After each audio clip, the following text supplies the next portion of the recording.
Olá pessoal, comandante Leonardo Matos aqui, Conexão Geo número 264, dia sexta-feira, 15 de dezembro de 2023, iniciando aí a nossa resenha, a nossa síntese da geopolítica da semana, com os fatos mais importantes. Trago para vocês uma análise aí para ajudar a compilar esse mundo complicado que nós estamos vivendo. Agradecer demais aí pela audiência, pelo prestígio que vocês me concedem aí me escutando.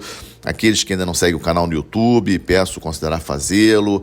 Compartilhe com seus amigos, me ajude a divulgar aí o canal. Precisamos pensar mais a geopolítica. O Brasil não é um país qualquer no sistema internacional. Eu acho que a gente discute muito pouco a geopolítica aqui no Brasil.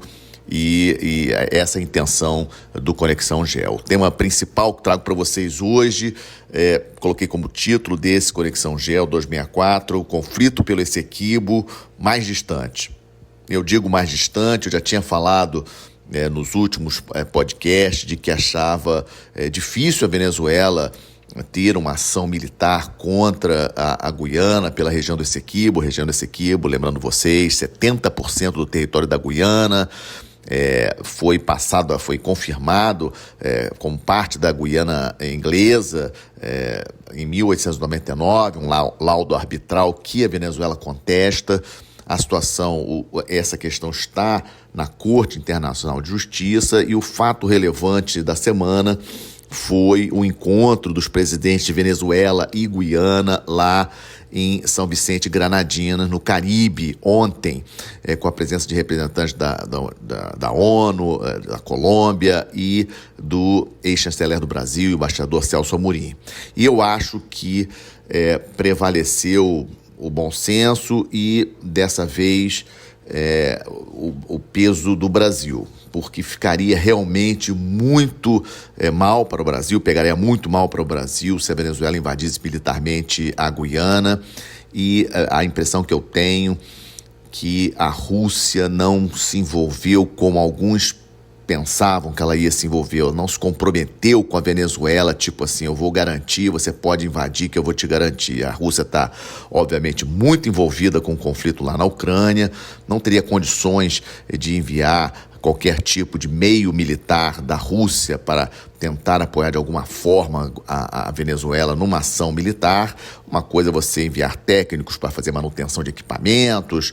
Sabemos que a Venezuela possui alguns equipamentos russos, de origem russa, mas também sabemos que as Forças Armadas da Venezuela, de uma maneira geral, estão bastante degradadas. A Venezuela aí anos com a economia bastante, com inflação altíssima, comprometendo a manutenção dos equipamentos e mais até do que isso, comprometendo o treinamento das Forças Armadas venezuelanas.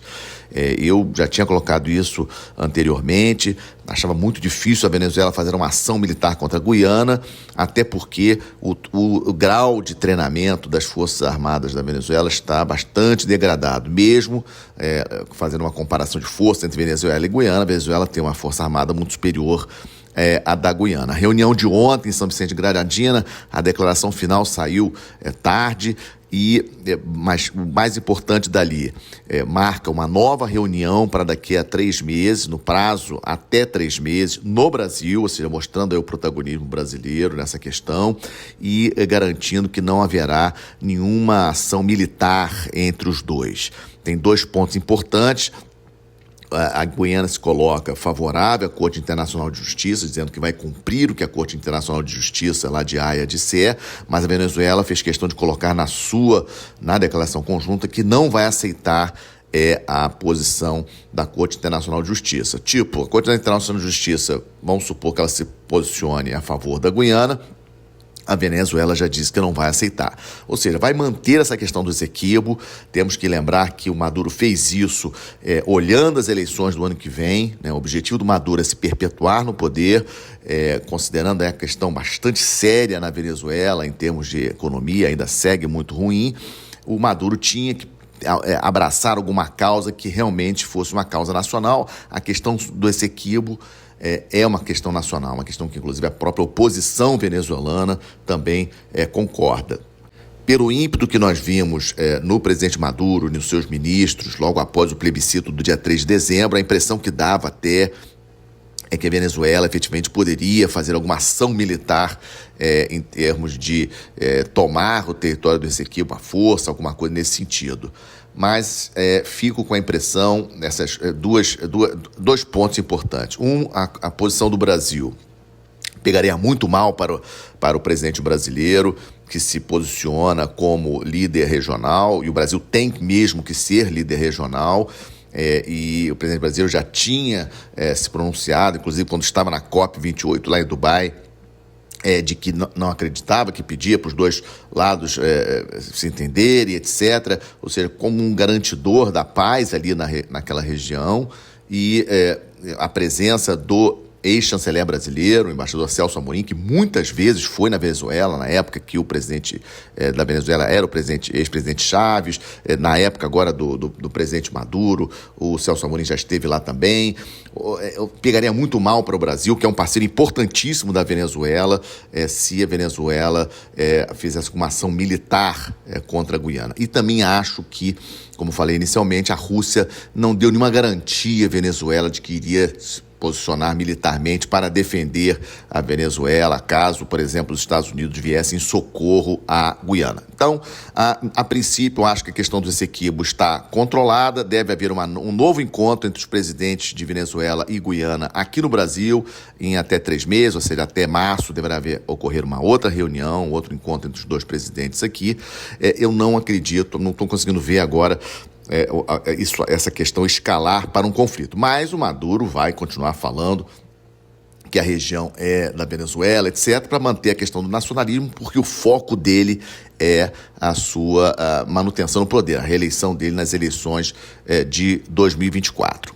O segundo tema que trago para vocês é a Ucrânia sendo deixada de lado, né? Esse era o grande temor, já vinha alertando sobre essa possibilidade. O Senado americano ainda não aprovou o aporte de 61 bilhões de dólares para o esforço de guerra da Ucrânia. Importantíssimo esse dinheiro, de acordo com várias fontes. A Ucrânia tem aí cerca de 3, 4 meses de munição, de armamento para resistir ao conflito contra a Rússia. O Zelensky, depois que compareceu na posse do presidente argentino, do novo presidente argentino, Javier Milei, que tomou posse no último domingo, o Zelensky estava lá, ele voou para Washington para tentar convencer os senadores americanos a votar esses 61 bilhões, mas isso ainda não aconteceu. Boa notícia para o Zelensky é que a União Europeia aprovou ontem que vai continuar o processo aí de entrada da Ucrânia na União Europeia. A Ucrânia ainda não entrou na União Europeia pelo voto de ontem, é importante a gente deixar isso bem claro, ainda existe um processo para isso, mas a votação de ontem lá em Bruxelas já foi pelo menos uma boa notícia para Zelensky, porque no terreno a situação está complicada para a Ucrânia. Hoje, no terreno, no campo de batalha, a Rússia demonstra aí estar em posição melhor, tanto ao norte como leste. Na minha avaliação, o que a Rússia pretende é consolidar a conquista militar, na verdade, tomar efetivamente a região de Donetsk. Lembrando que em setembro do ano passado a Rússia, digamos assim, colocou na sua Constituição que as 4 regiões da Ucrânia passaram a fazer parte efetivamente do território da Rússia: Donetsk, Luhansk, Zaporizhia e Kherson, sendo que no mundo real a região de Donetsk ainda não está totalmente sob controle das tropas russas. E é aí exatamente que as tropas russas estão atacando agora e estão tendo alguma vantagem sim em relação às tropas ucranianas. Ou seja, aquela contraofensiva da Ucrânia não deu certo, aquela tentativa de cortar ali no sul, principalmente na região de Kherson, ali Zaporizhia, a Ucrânia tentou atacar muito ali naquela região, mas isso não deu certo. A Ucrânia precisa desse dinheiro dos Estados Unidos, esse novo aporte de recursos que converte em armas para poder fazer alguma oposição. O Biden, obviamente, muito preocupado com isso, para não parecer que perdeu a guerra, porque o presidente Putin está se sentindo bastante forte agora, e ontem também fez uma entrevista para os repórteres estrangeiros lá em Moscou, e dizendo que não vai deixar a guerra da Ucrânia, que tem 600 mil militares russos na guerra da Ucrânia e que vai seguir aí com o seu objetivo contra a Ucrânia. E o Biden não pode, vamos lembrar que os Estados Unidos, nós vamos ter eleições nos Estados Unidos em novembro, o Biden é o candidato do Partido Democrata. Ele não vai querer ficar assim passando a imagem que perdeu, digamos assim, né? Essa é a grande preocupação do Biden no momento. Lógico que o discurso é medo da Rússia atacar a Europa, atacar outros países, etc. Mas, ao fim e ao cabo, o problema é ficar aquela tarja assim, do Biden de que ele perdeu a guerra da Ucrânia, ou seja, a Rússia conseguiu conquistar uma parte importante do território ucraniano, que é o que hoje a Rússia ocupa. Por exemplo, todo o entorno do Mar de Azov hoje é russo, né? Então, assim, essa é uma questão bastante relevante. E o Zelensky, o presidente da Ucrânia, ele sabe que o ex-presidente Trump, candidato do Partido Republicano, com grandes chances de ser o candidato oficial do Partido Republicano, pode vencer as eleições de novembro do ano que vem e já afirmou várias vezes de que, caso ele venha novamente a ser presidente dos Estados Unidos, ele não vai seguir apoiando militarmente a Ucrânia nessa guerra. Então, o Zelensky está numa situação bastante difícil e o Biden também, obviamente, por conta da situação que ele está sendo pressionado pelos republicanos no Congresso, que estão bloqueando esses novos recursos, e o Biden vai ter que dar um jeito dele de como ajudar a Ucrânia. Já enviou, inclusive, novos militares lá para Kiev para discutir com os militares ucranianos uma forma de reverter isso. Hoje a Ucrânia, praticamente, em termos militares, o que ela consegue fazer são ataques de operações especiais, sabotagens e ataques com drones, com mísseis dentro do território russo. Ou seja, coisas pontuais. Podemos ver ainda alguns ataques até a Moscou, algumas explosões de algumas refinarias ou até nova tentativa de explosão daquela ponte importante, né, sobre o Estreito de Kerch, coisas desse tipo, mas em termos de reconquistar o território perdido, muito difícil da Ucrânia conseguir agora, e o relógio está correndo. E no fim do túnel, eu estou vendo, na verdade, as eleições dos Estados Unidos em novembro do ano que vem. Terceiro ponto para vocês, a questão Israel e Hamas. Obviamente, em andamento, os números que nós temos, obviamente não podemos confirmar, permanecem mais de 100 reféns dentro da faixa de Gaza, que o Hamas barbaramente pegou esses reféns, né, no dia 7 de outubro. Na verdade, naquela época foram 240, agora são um pouco mais de 100 reféns que ainda estão de posse do Hamas. O número de mortos entre os palestinos, de acordo com as autoridades palestinas, já ultrapassou 18 mil mortos e 50 mil feridos. Israel prossegue no ataque com muitos bombardeiros, etc., e a pressão internacional cada vez maior. Na sexta-feira da semana passada, os Estados Unidos, aproveitando seu poder de veto no Conselho de Segurança, vetou mais uma tentativa aí de cessar fogo, e na terça-feira agora, na Assembleia Geral, uma vitória maior, né? Lembrando que, em função do cessar-fogo, a Assembleia Geral ela não tem o poder de obrigar. O resultado da Assembleia Geral não é vinculante, no sentido assim de obrigar a Israel a cumprir esse cessar-fogo. Foram 153 votos favoráveis ao cessar-fogo, 10 contra, com 23 abstenções. Para vocês terem uma ideia, na mesma votação na Assembleia Geral para uma outra proposta de cessar-fogo, em outubro foram 120 votos a favor. Dessa vez, 153 votos a favor. Naquela época foram 14 contra, agora 10 contra. Naquela época, 45 abstenções, agora 23 abstenções. Países importantes, bastante próximos dos Estados Unidos, como Austrália, Canadá, Coreia do Sul, Japão, que naquela votação de outubro tinham se colocado de maneira neutra, agora votaram a favor do cessar-fogo. Então a pressão sobre Israel está cada vez maior. Não sei se Israel consegue efetivamente neutralizar as forças militares do Hamas antes dos Estados Unidos ser obrigado a mudar e acabar não vetando a resolução do Conselho de Segurança, uma nova proposta de resolução que porventura vem aí nas próximas semanas. Então é algo para nós seguirmos acompanhando. Mas o que trago para vocês também como reflexão em relação a esse assunto é a questão da ONU. Mais uma vez, vejam, 153 votos a favor na Assembleia Geral. A ONU é composta por 193 países. 153 julgaram que tinha que ter cessar-fogo. E mesmo assim, isso não significa praticamente nada, porque existe o poder de veto apenas para 5 países. Os Estados Unidos, mantendo o veto dele, não tem, assim, a obrigação de Israel de cumprir esse resultado de 153 votos. A ONU precisa ser reformulada. Não tem condições de seguir dessa forma. A questão do veto, esses 5 países com esse poder especial de veto, não cabe mais na ONU do século XXI. Vamos agora para o Estamos de Olho na questão dos imigrantes na Europa. A questão está muito séria. O primeiro-ministro do Reino Unido, o Sunak, que ele não está conseguindo aí vitória no plano dele de levar os imigrantes não autorizados para Ruanda, um acordo de dar dinheiro para Ruanda, um país da África, para receber esses imigrantes que chegam no Reino Unido em número cada vez maior.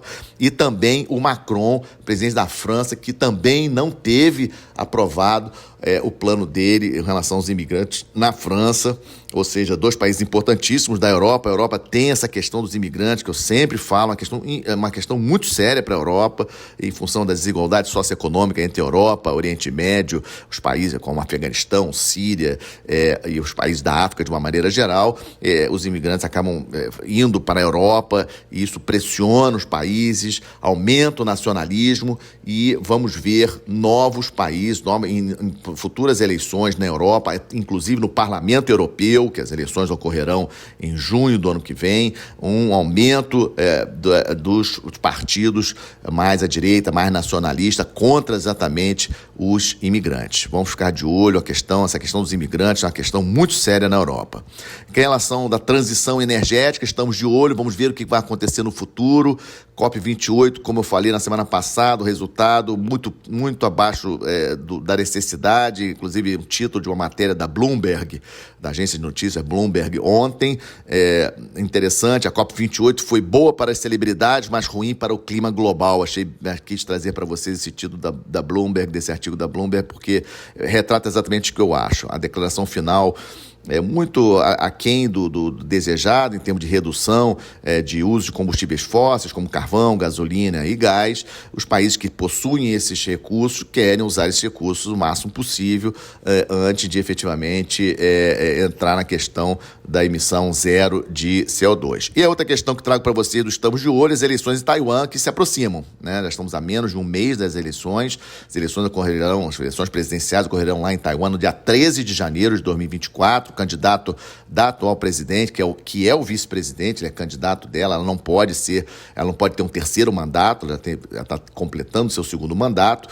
E o vice-presidente, que é o candidato do partido dela para as eleições, está na frente, mas com uma margem pequena, pouco menos de 10 pontos do segundo colocado, que é um candidato do partido Kuomintang, que é um partido mais aproximado da China. Vocês não tenham dúvida que a China está fazendo guerra de informações direto junto a Taiwan, a população de Taiwan, no sentido de votar nesse candidato do Kuomintang, que é um partido mais favorável à China. Essa questão de Taiwan é a questão mais sensível ali, mais do sul da China, Taiwan, são questões muito sensíveis ali naquela região, no entorno da China, segunda maior economia do mundo, e o planeta inteiro, obviamente, de olho naquilo ali, porque envolve aí tráfego marítimo, comércio marítimo naquela região muito intenso. Os principais portos do mundo ficam ali naquela região, dos 10 principais portos do planeta, 7 estão ali, China e Coreia do Sul. Ou seja, um conflito em Taiwan seria bastante complicado para o mundo de uma maneira geral. E fecho nosso Conexão Geo 264, uma notícia boa: o Mercosul fechou o primeiro acordo de livre comércio com um país asiático, né? Há muito tempo que nós não conseguimos fechar um acordo desse. e fechou com Singapura. Singapura é um país geograficamente muito pequeno, mas com uma economia muito forte, e o Brasil, só para vocês terem uma ideia, Singapura é o sétimo destino das exportações brasileiras, foi o sétimo destino das exportações brasileiras em 2022. O Brasil exporta petróleo para lá, petróleo bruto, que é refinado lá em Singapura e depois distribuído pelos países da região. Então, esse acordo do Mercosul com o primeiro país lá da Ásia, um acordo de livre comércio, é um dado positivo para melhorar o comércio regional e importante para o Brasil e para os países do Mercosul. E é com ele que fecho mais um Conexão GEL, agradecendo a vocês pela audiência, pela confiança no meu trabalho, desejando a todos um excelente final de semana, uma boa semana, até a próxima sexta-feira. Muito obrigado.